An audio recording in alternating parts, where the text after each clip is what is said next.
Bismillahirrahmanirrahim, alhamdulillahi rabbil alamin, wassalatu wassalamu ala nabiyyina Muhammad, wa ala alihi wa ashabihi ajma'in, wa ba'd.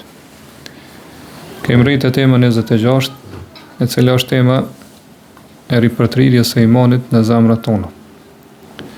Në këtë temë, autori Allah rujt e transmeton hadithin që për cilët e Hakimi, në Mustadrak, dhe të Tabaraniu në mujëmin e tij pra Abdullah ibn Amr ibn As radiallahu anhuma, i cili tregon se pejgamberi sallallahu alaihi wasallam ka thënë: innal imana la yakhluqu fi jawfi ahadikum kama yakhluqu ath-thawb. Vërtet imani konsumohet, vjetrohet në zemrën e dikujt për juve, ashtu siç vjetrohet apo konsumohet rroba. Fas'alullaha an yujaddida al-imana fi qulubikum. Prandaj luteni Allahun që t'ja ripërtrijë imanin në zemrat e juaja. Dhe siç është e ditur për të gjithë ne, imani është aspirata më e lartë, dhurata më e ndershme, qëllimi më sublim dhe synimi më madhështor, më i ndershëm, cilën e ka besimtari, ose cilën i jep Allahu subhanahu wa taala besimtarit. Përmes imanit arrihet lumturia në këtë botë dhe në botën tjetër. Allahu subhanahu wa taala thon surën Nahl, ajetin 97: Men amila salihan min dhakarin aw untha wa huwa mu'minun falanuhyiyannahu hayatan tayyiba wa lanajziyannahum ajrahum bi ahsani ma kanu ya'malun. Çdo mashkull apo femër që bën vepra të mira duke qenë besimtar, ne do t'ja mundsojmë që të kalojë një jetë të bukur, një jetë të mirë dhe të lumtur. Dhe në botën tjetër do ta shpërblejmë për veprat më të mira që i ka kryer, që i ka vepruar. Po përmes imanit njeriu hyn në xhenet dhe shpëton prej zjarrit të xhenemit. Dhe përmes imanit njeriu nderohet në ditën e Kiametit me shikimin në Allahun subhanahu wa taala, në Zotin e tij. Siç atë Allahu wujuhun yawma idhin nadira ila rabbiha nadira. A ditë do të ketë fytyra që shkëlqejnë nga se te Zoti i tyre ose në Zotin e tyre shikojnë. Dhe siç ka thënë pejgamberi sallallahu alaihi wasallam hadithin që transmetohet te Buhariu dhe Muslimi: innakum satarawna rabbakum yawm al-qiyamah. Vërtet jo do ta shehni Zotin e juaj në ditën e Kiametit. Por vërtet jo o besimtar do ta shehni Zotin e juaj në ditën e Kiametit. Prandaj sa shumë fryte, gjumë dhe rezultate të shumta sjell imani në këtë botë dhe në botën tjetër. Prandaj pra besimtari i mençur është ai i cili tregohet i kujdesshëm për imanin e tij. Dhe imani për të është preokupimi edhe shqetësimi kryesor. Pra është prioriteti i parë para çdo gjëje tjetër. E si mos jetë kështu kur si sa më lart imani është qëllimi më madhështor, edhe synimi më sublim. Dhe kjo çështja pastaj konfirmohet edhe më shumë kur ne e kuptojmë edhe e ndjejmë që imani ka nevojë të vazhdueshme për ripërtrirje. Ka nevojë të vazhdueshme për kujdes. Për arsye se shpërqendrimet, gjërat që na largojnë prej imanit, preokupimet apo angazhimet të cilat na pengojnë me plotësua dhe me përkry imanin tonë në jetën e kësaj bote janë të shumta dhe të lloj-llojshme, të cilat i vinë muslimanit nga gjithë anët. Prandaj pra besimtari duhet të jetë vazhdimisht vigjilant, i zgjuar. Mos të kaloj jetën e tij në përgjumje, të jetë vigjilant edhe të jetë i kujdesshëm edhe ta ruaj imanin e tij, po të kujdeset për imanin dhe besimin e tij. Po vazhdimisht punoj që ta ripërtrijë imanin e tij, ta forcoj lidhjen e tij mes tij dhe me Zotin, mes Allahut subhanahu wa taala. Vazhdimisht punoj që ta pastroj apo ta largoj prej imanit të tij, ato gjëra që e anulojnë imanin e tij apo e lëndojnë imanin e tij, të cilat kanë ndikim në iman duke e paksuar ose duke e dobësuar.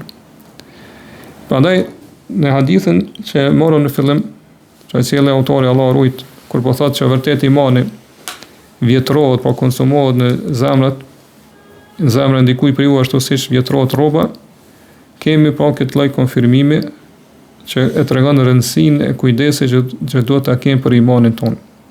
Sidomos për imanin që është në zemër. Pra këto sikur pejgamberi sa më këto rroba të cilat ju i veshni, edhe që i kujtoni rëndësi dhe vazhdimisht i kontrolloni sa janë të pastra, kohë mas kohë, pra a ka ndonjë njollë ato, a ka ndonjë papastërti në to, ka mundësi ndonjëherë dhe i pyet ata që janë rreth teje, a ka rënë ndonjë ndyrësirë ose papastërti në rrobën time, sidomos nëse ka lënë afër një vendi, cilat domthon njeriu gjithmonë ka frikë që mundet pa mi u ngjit ndonjë papastërtime në rrobat e tij. Edhe nëse i bie ndonjë pinjolla ose papastërtime ndyrësirë në rrobat e tij, nuk mundet me duru, pra njeriu pa shku me pastrua, do me largu pi rrobat e tij. Më një herë shpejton dhe ngutet, nuk e lën pra këtë ndyrësirë ose papastërti në rrobën e tij. Po dëshiron që rroba e tij të jetë e pastër, të jetë e bardhë, të shkëlqej, po mos të ketë papastërti në të. Atëherë këto më thotë, kështu le të jetë edhe kujdesi juaj e interesimi juaj për ripërtrinë e imanit, besimit. Madje të jetë kujdes edhe më i madh se sa kaq. Të jetë preokupim edhe shqetësim edhe më i madh se sa ky që e keni për rrobat e juaja. Pra përshtatshmëria mes këtyre dy gjërave që kanë në hadith, këtij krahasimi që ka sjell pejgamberi se pra rroba ashtu siç vjetrohet, konsumohet edhe ka nevojë domosdoshmë të vazhdueshme për kujdes që me qenë e pastër, atëherë kështu të jetë edhe pozita e imanit tek ne, pra në zemrat tona. Të jetë pra edhe pozita e imanit të jetë më madhështore, rëndësia e tij të jetë më e lartë, çështja e tij të jetë më e madhe për neve, më e rëndësishme se sa që ne i kushtojmë rëndësi pra rrobave tona. Nga se imani pra do të ketë pra rëndësi më të madhe në zemrat tona se sa rrobat tona. Po të i kushtojmë rëndësi, e meriton pra imani që të kujdesemi për të, edhe vazhdimisht pa të mundohemi me ripërtri imanin tonë. Po të kemi shqetësim dhe preokupim të vazhdueshëm për imanin tonë se apo vjetrohet apo konsumohet apo jo. Prandaj pejgamberi po thotë, në zemrën e dikujt për ju pra imani vjetrohet. Pra kjo tregon se zemra është baza dhe themeli mbi cilën pastaj ngritet edhe ndërtohet veprat tona të jashtme. Po imani i cili që ka në zemrë, ky iman po thotë pejgamberi që vjetrohet, konsumohet, pra sigurisht se rroba. Po ka mundësi që në disa kohë të caktuara imani të jetë i fortë. Mirë, po pastaj e godasin gjëra të ndryshme, edhe fillon pra duke u venitur, fillon duke u vjetruar, duke u sumuar, duke u dobësuar.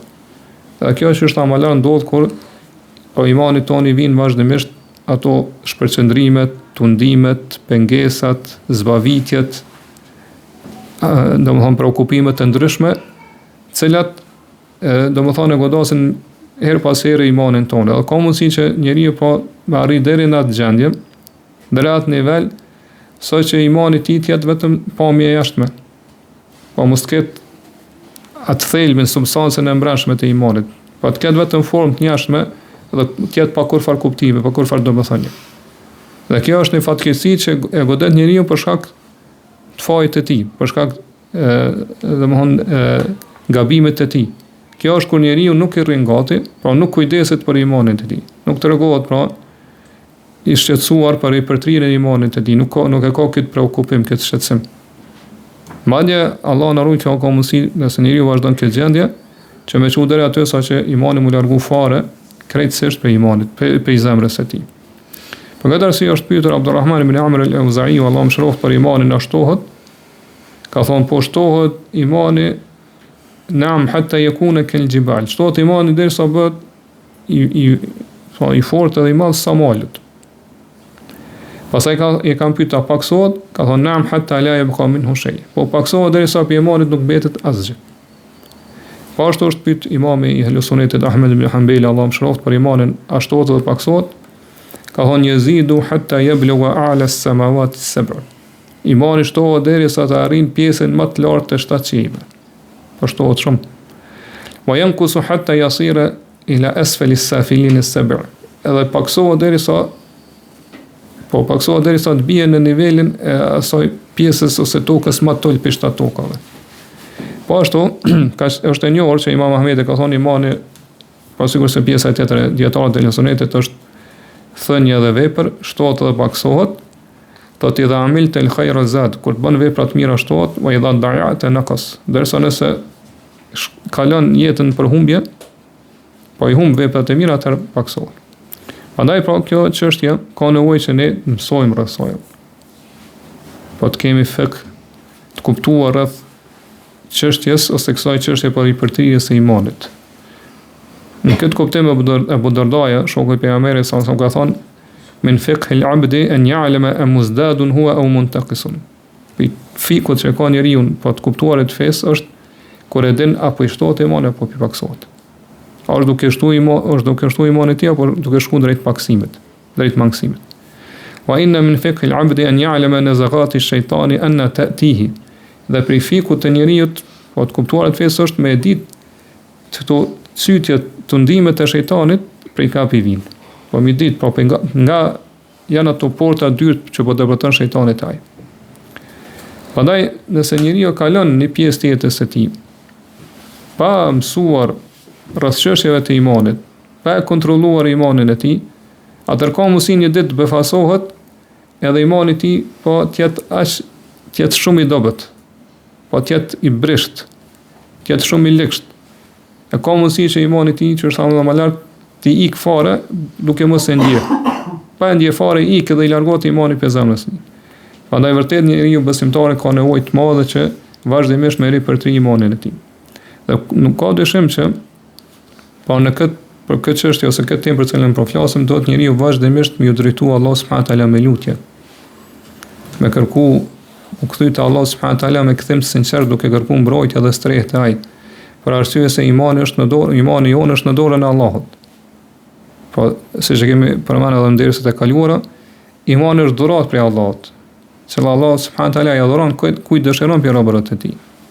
Siç ka thënë Allah në surën Nur, "Walaula fadlullahi alaykum wa rahmatuhu ma zaka minkum min ahadin abadan, walakin Allah yuzakki man yasha." Sikur mështeste mirësia e Allahut ndaj jush, edhe mëshira e tij, askush për juve nuk do të pastrohej. Po nuk do të pastrohej për gjinoa, për mëkateve, nga ana shpirtërore. Kur nuk do të pastrohej.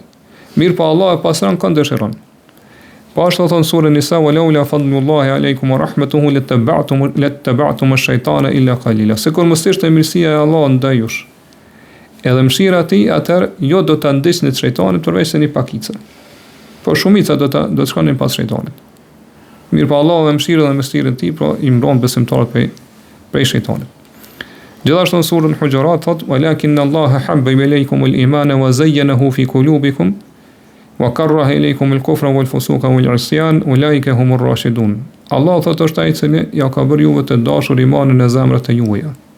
Ja ka bërë juve të dashur imanin dhe ja ka zbukuruar në zemrat e juaja dhe ja ka bërë të urryer kufrin, mohimin, po mosbesimin, shturjen edhe mosbindjen. Allah thot këta janë të uzuarit. Fadlun min Allahi wa ni'ma. Kjo është mirësi dhe nimet prej Allahut. Po kjo zëm në iman është mirësi edhe nimet prej Allahut subhanahu taala. Wallahu alimun hakim. Allah është i gjithdijshëm dhe i urtë. Po Allah e din kujt do të më dhon imanin, kujt do të më zbukuroj imanin në zemrat e tij, nga se Allah është i gjithdijshëm dhe i urtë.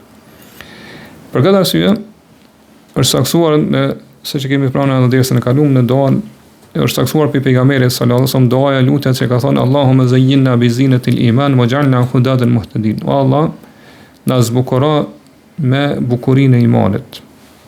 Ose na stolis me stolisën e imanit dhe na bëj udhëzues të tjerëve dhe të udhëzuar në veten tonë.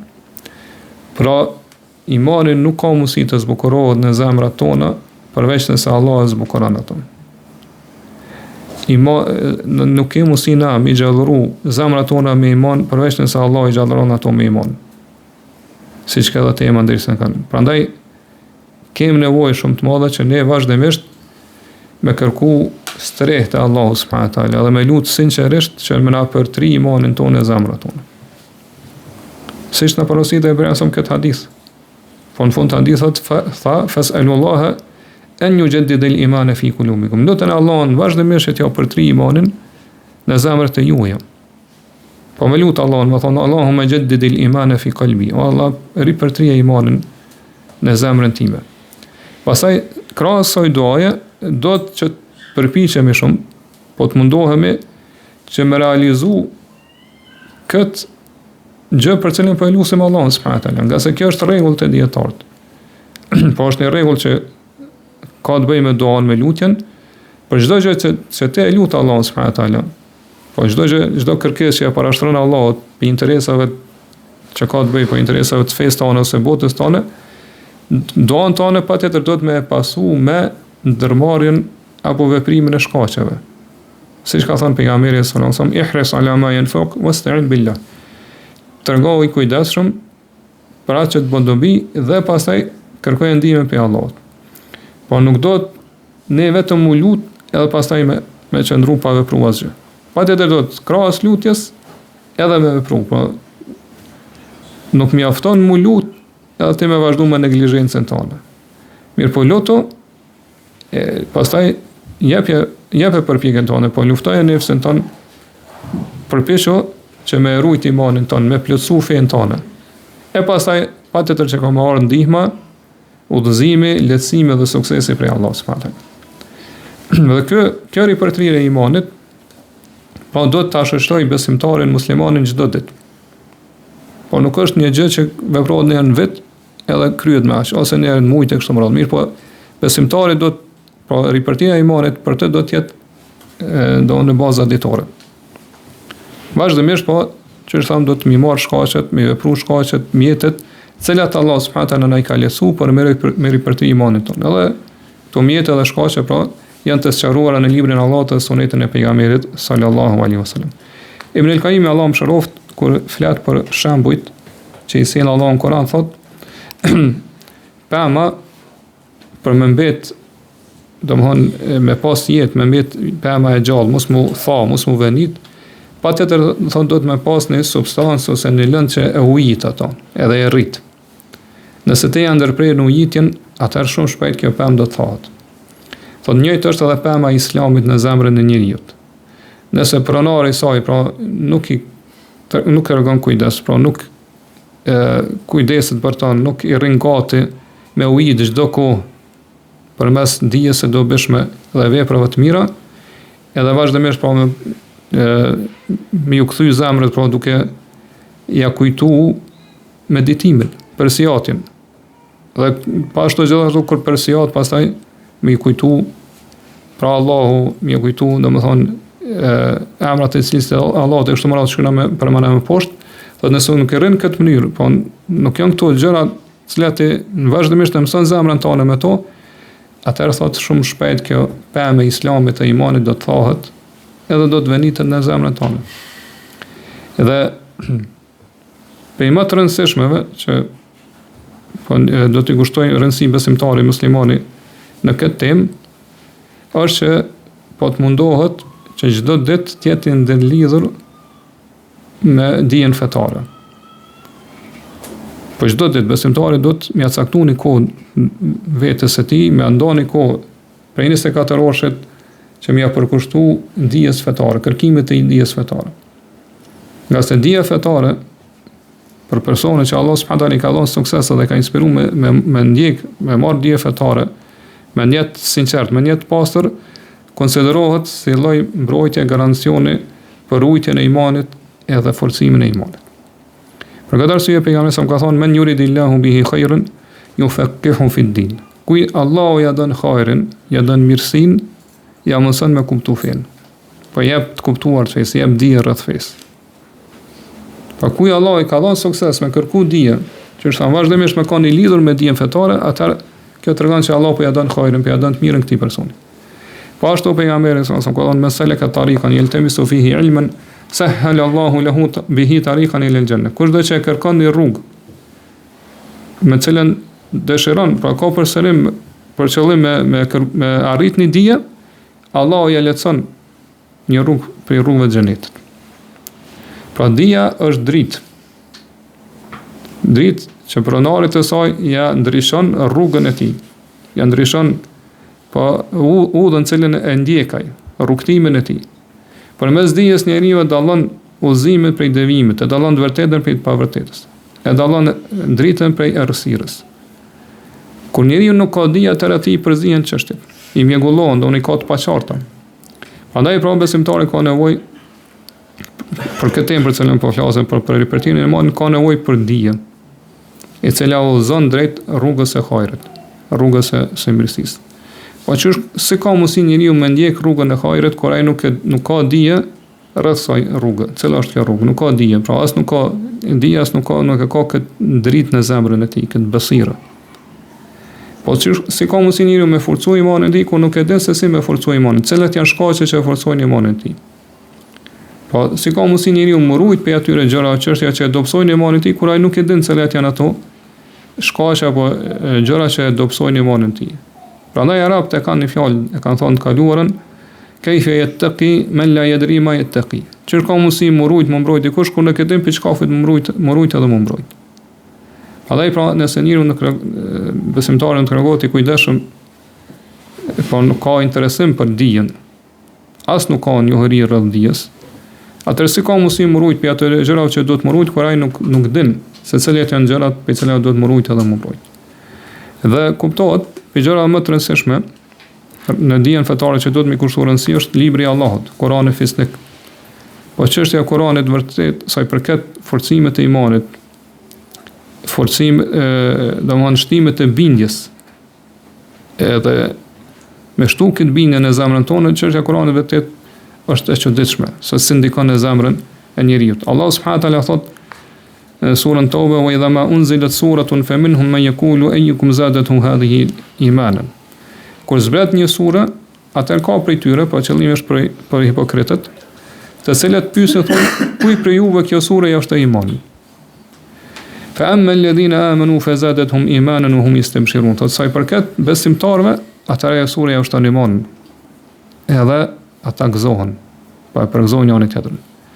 Po ashtu në surën Anfal Allah thotë: "Innamal mu'minuna alladhina idha dhukira Allahu wajilat qulubuhum wa idha tuliyat alayhim ayatuhu zadatuhum imanan wa ala rabbihim yatawakkalun." Besimtarët vërtet janë vetëm ata që kur përmendet Allahu, atëherë zemrat e tyre fërgëllojnë për frikës ndaj Allahut subhanahu wa taala. Po mbushen me frikë ndaj Allahut. Edhe kur ju lexon atyre ajetet e Allahut, shpallet e Allahut, atyre ju shtohet imani dhe vetëm Zoti e tyre i mbështeten. Alladhina yuqimuna as-salata wa mimma razaqnahum yunfikun. Ata të cilët e falin namazin dhe prej asaj që ne ju kemi dhënë ata japin. Po japin prej asaj që ne kemi furnizuar. Ulaika humul mu'minuna haqqan, lahum darajatun 'inda rabbihim wa maghfiratun wa rizqun karim. Sot këta janë besimtarë të vërtetë. Ata te Allah do të kenë shkallë për ndërimi, po në botën tjetër në xhenet.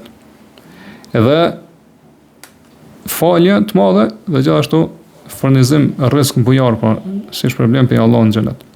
Prandaj po Kurani ka ndikim të fuqishëm në forcimin e imanit dhe shtimin e imanit në zemrë.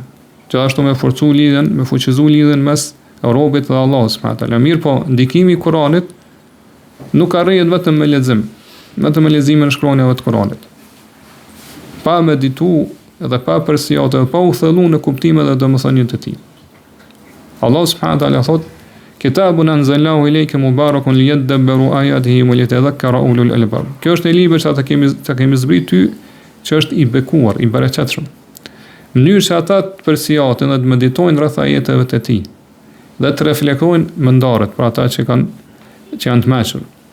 Po ashtu në surën Nisa thotë: "Afala yatadabbaruna al-Qur'an wa law kana min 'indi ghayri Allahi lawajadu fihi ikhtilafan katira." A nuk po meditojnë ata rreth Kuranit? Sikur ky Kur'an të kishte për dikujt tjetër veç Allahut, ata do të gjenin aty kundërthënie të shumta.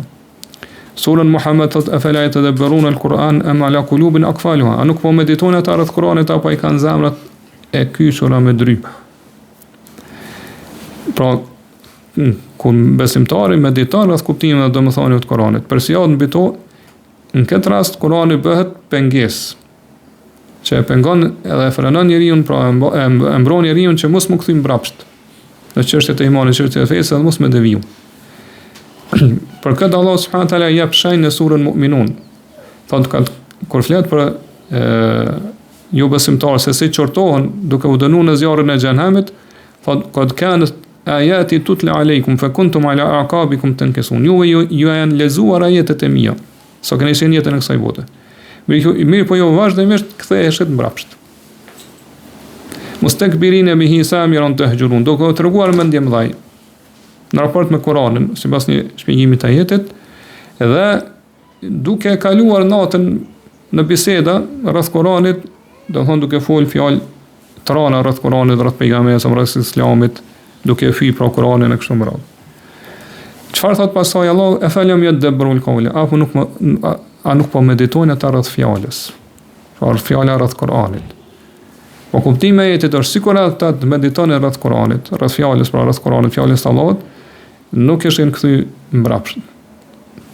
Nuk ishin deviju, nuk ishin shmang, nuk ishin largu pi Kur'anit. Po meditimi, nëse ata i kishin medituar rreth Kur'anit, atëherë ky meditim do të ishte i mjaftueshëm që mi mbrojt ata, mi rujt prej këtij devijimi dhe prej këtij, domthonë, shmangje prej të vërtetës. Prandaj pra brenga atij që lexon Kur'anin nuk do të jetë kur po e përfundon surën ose kur po e përfundon xhuzin. Po brenga atij është kur unë po uzona përmes udhëzimit të Kur'anit. Kur po i ndjej këto udhëzime. Kur unë po përfitoj prej Kur'anit. Kur unë do të jem prej pjesëtarëve të vërtetë të Kur'anit, prej atyre që janë njerëz të zgjedhur të Allahut subhanahu wa taala.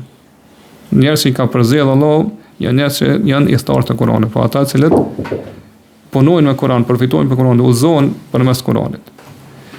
Gjithashtu gjëra që ndihmojnë në këtë lidhje, me forcimin e lidhjes mes teje mes Allahut subhanahu wa taala, është ajo që kemi përmendur edhe ndersat e kaluara. Po më njëherë më soi, po ose në fillim të kësaj është që ti me njoft Allahun subhanahu wa taala. Me njoft Allahun përmes emrave të cilësive të tij, përmes veprave të tij. Po ashtu me medituar rreth krijesave të Allahut subhanahu wa taala që tregojnë për madhështinë dhe madhërinë e tij.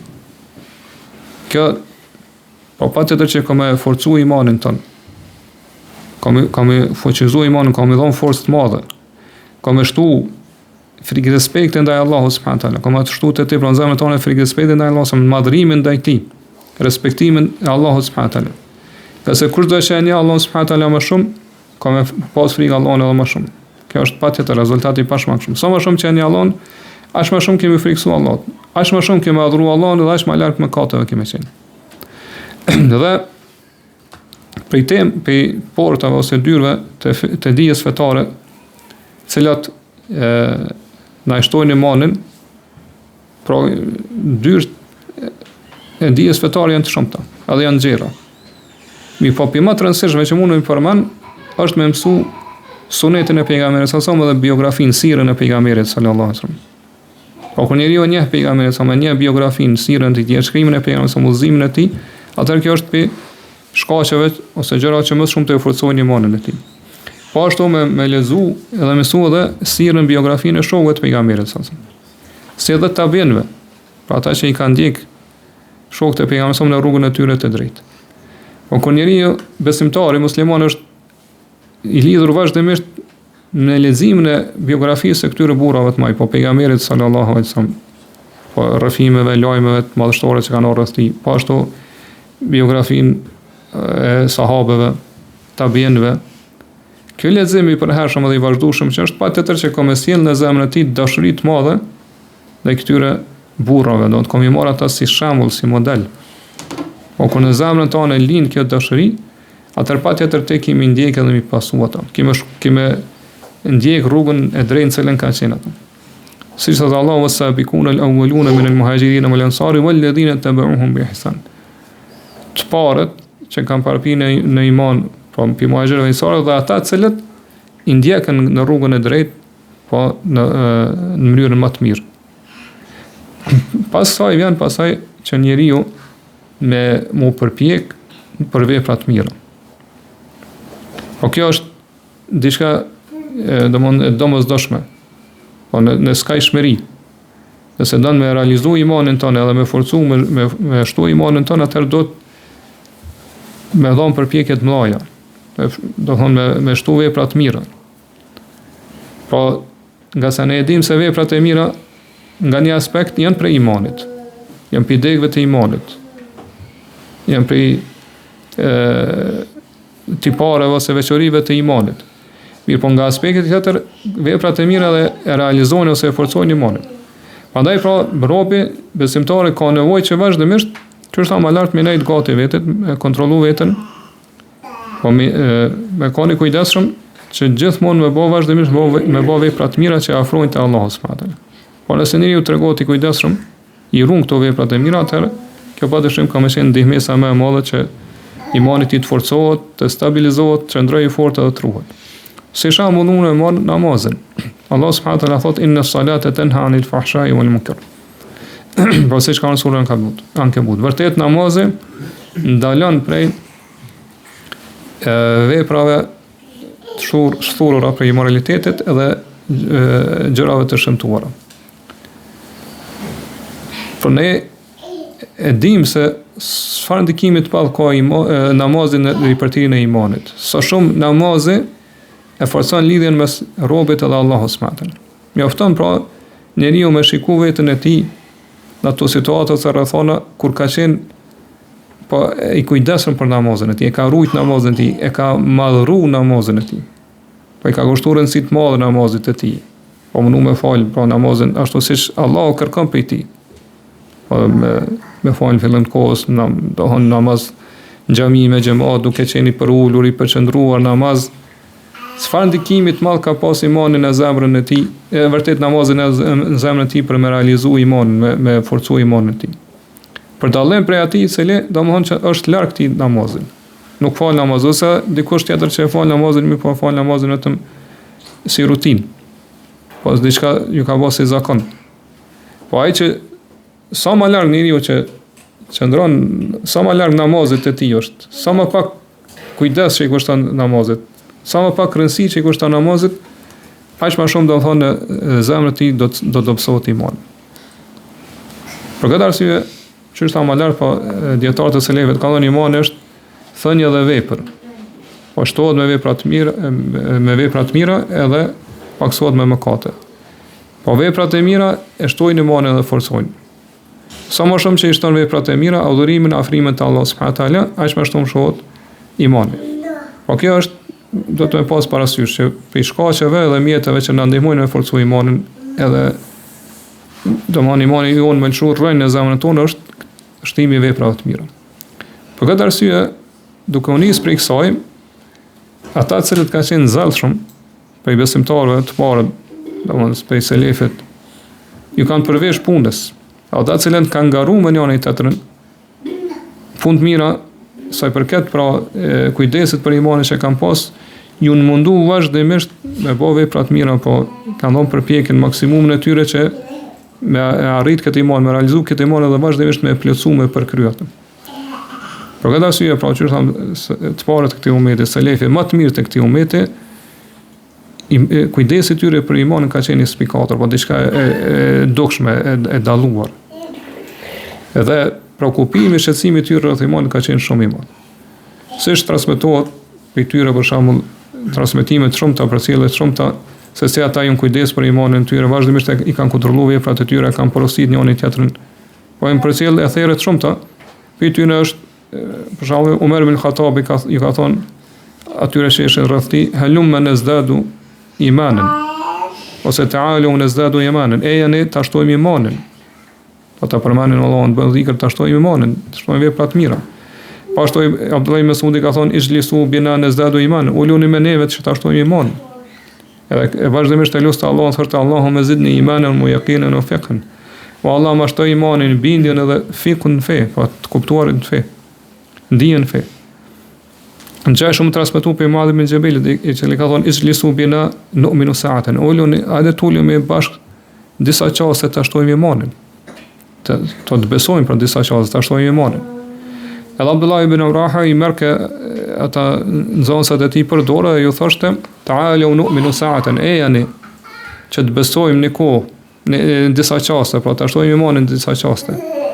Fanadhkurillaha wa nazdada imanan bi ta'atihi la'allahu yadhkuruna bi maghfiratihi. Sot yani që ta përmendim Allahun, ta shtojmë imanin duke u bindur Allahut, duke adhuruar Allahun me shpresë që Allah po na kujton neve me faljen e tij. Po na falë.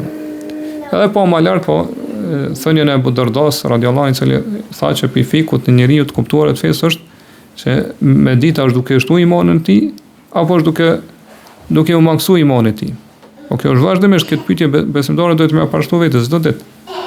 Po ashtu pi fikut të besimtarit është me ditë për nga i vijnë ato sytjet edhe tundimet e shejtanit. Po ashtu Umer ibn al-Habib al-Khatmi radhiyallahu anhu thoshte po imani shtohet edhe paksohet. Kur e kanë pyet çka është shtimi dhe paksimi i imanit, ka thonë idha dhakarna Allaha wa hamidnahu wa sabbahnahu fadhalika ziyadatuhu. Kur e përmendim Allahun, thonë alhamdulillah, subhanallah, pra e falenderojna, lavdrojna, madhrojna Allahun, thotë kjo është në imanin tonë.